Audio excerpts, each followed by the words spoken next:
Excuse me a second.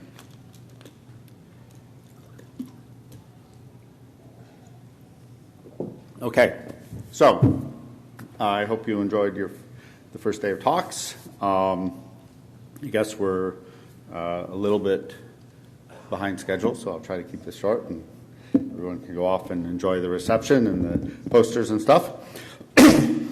So I'd like to start with cordon. Okay, so sometimes it doesn't just work. We'll try this again.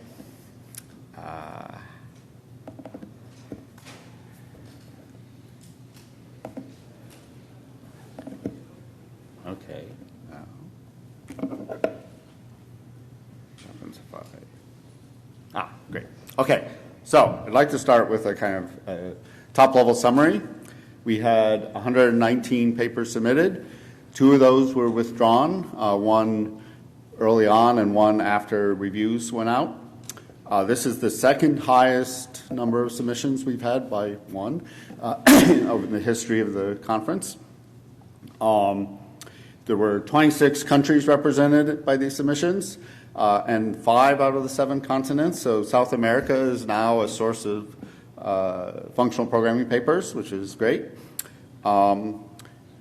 We accepted 35, which is about 29%. And that's not a high. I think the highest number has been 40 a few years ago. 3 out of 11 pearls, so slightly lower, but sort of in line. But unfortunately, only 0 out of 5 experience papers were accepted. So that's a place where I think we'll need to think a little bit about what's going on. We did accept PC papers this year, and I'll talk a little bit about the process we used to deal with those, and the PC papers did a little bit better than average. All told, we had 423 reviews, and that was about a little bit more than 3.5 per paper. We had 18 program committee members and 96 external reviewers. So that's the raw data. The reviewing process. So all papers had at least 3 PC member reviews. Many papers had additional external reviews, and that varied though from paper to paper.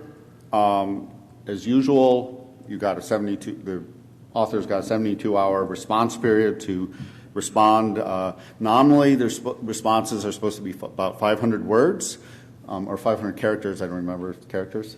Anyway, whatever it is, there are some people in the audience who, maybe they're not in the room, who responded with massive tones. And this is not good. And the system now doesn't prevent you from responding with a massive tone, although it does color the text funny after you hit the limit. But I would just say, please don't do that in the future, because it's sort of, the system says X number of words. Try to keep it near X plus 2, something like that. So we got a few additional reviews in some cases after author response. We had a face-to-face PC meeting in the University of Chicago toward the end of April. Because we had a large number of papers and we really did not have time to discuss every paper, we used triage to cut down the number of discussions. So we actually, I think, talked about 86 out of the 118 or 100, at that time it would have been 117 papers. And triage was actually used at the high end. There were probably about 5 papers that we just said, okay, these, uniformly strong accepts on these guys, we'll just accept them. And there were a larger number of papers that were did not have any support among the reviewers. We went through the list to make sure that nothing fell through the cracks, but those did not get a full discussion. The discussion order was randomized, so we did not start the best papers and work our way down, or start the worst papers, work our way up, but we actually just bounced around from paper to paper. There was a little bit of attempt in generating the random order, there was an attempt to try to reduce the shuffling of people in and out of the room because of conflicts of interest. But that was the only sort of determinism that was added. After all of the non-PC papers had been discussed and decided upon, then we actually had a discussion of the PC papers. PC authors were all sent out of the room. So we had a uniform discussion about PC papers, but with none of the PC authors in the room at that time. At that point, we had, the well-understood bar as to what was considered, acceptable quality or above quality, and we were, I think, able to come to a pretty quick conclusion about which papers were well above bar and should be accepted. So, some charts. I think my understanding is one always has to have charts, so we have some charts. So this is the history of ICFP. ICFP is now 20 years old, and it's interesting. So here we have the bar charts of the year-to-year submissions and acceptances. Green acceptances, the blue lines are the submissions. The line graphs show a 4-year average of these things, could smooth out the noise a little bit. I think what's interesting is in the first 10 years of the conference, things were pretty stable. There was, of course, noise. I mean, we had like this 110 papers in the year 2000 and only 66 in the year 2001. But we were roughly in the sort of 80 to 90 papers a year, and typically about 24, 25 papers accepted a year. In 2006, things started to go up. It's not clear now whether we've hit a new plateau or whether we'll continue to see growth. I guess that's up to you guys. Go back home and write a bunch more papers, we'll see growth. And of course, we've also seen growth in the size of the programs. And over the 20-year period, I mean, there's a lot of fluctuation, but in general, things seem to be pretty stable in terms of acceptance rates, roughly 30%, maybe a little bit below 30% in recent years, and also in terms of like reviewer load and whatnot. So I think we've managed the growth well, I guess is the point there. Okay, so breakdown by country.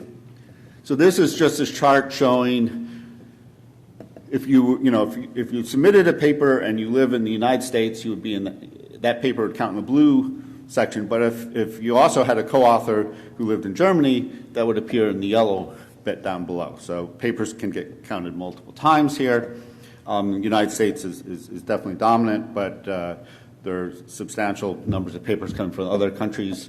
And when we group them by continent, in fact, Europe and North America, end up having the same number of papers. We can also look at acceptances by continent. So Europe it writes better papers than America. And actually, if you really want to know, the French write the best papers. So, there are some countries where there was one paper and it was accepted, but ignoring those, the French have the highest acceptance rate, 58%, followed closely by Germany with 53%, or 54%. So that rivalry continues. And then we get the United Kingdom. At 42%. So Europe is definitely still the sort of center of functional programming in a way, but the United States is coming up. We're at 31.5%. So okay. So lastly, I'd just like to give some thanks to various people who've helped make this program possible. So first of all, everyone who submitted a paper, we had a very large number of submissions. They were good submissions on the whole, and obviously you can't take all the submissions, so you try to set a level of quality that you want to see. But I think the average quality of ICFP submissions is good. The external reviewers were quite helpful in adding expertise where we where the PC didn't have it. I would like to thank my university because they actually helped pay for the PC meeting. They provided food, they provided a place for us to meet, internet access, that sort of thing. Specifically, I want to thank Sandra, Nita, and Bob, who actually did a lot of that work and organized things like the conference, the PC meeting dinners and meals, et cetera. The people at Conference Publishing who helped a lot with putting together the proceedings and were very responsive. I mean, the number of emails that I got from them on weekends was very impressive. I was, send something, think, I don't have to worry about this till Monday, and then suddenly, I had this email. Annabelle gets another thanks because she really also helped a lot with the proceedings. And then lastly, but definitely not least, the program committee. And this is the program committee. So I would be happy to take any questions about the process. Otherwise, I guess we can all go and have something to eat and drink.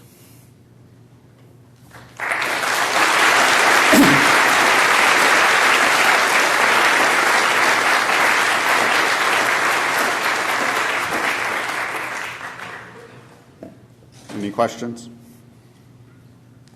Okay, great. I hope you enjoy the rest of the conference.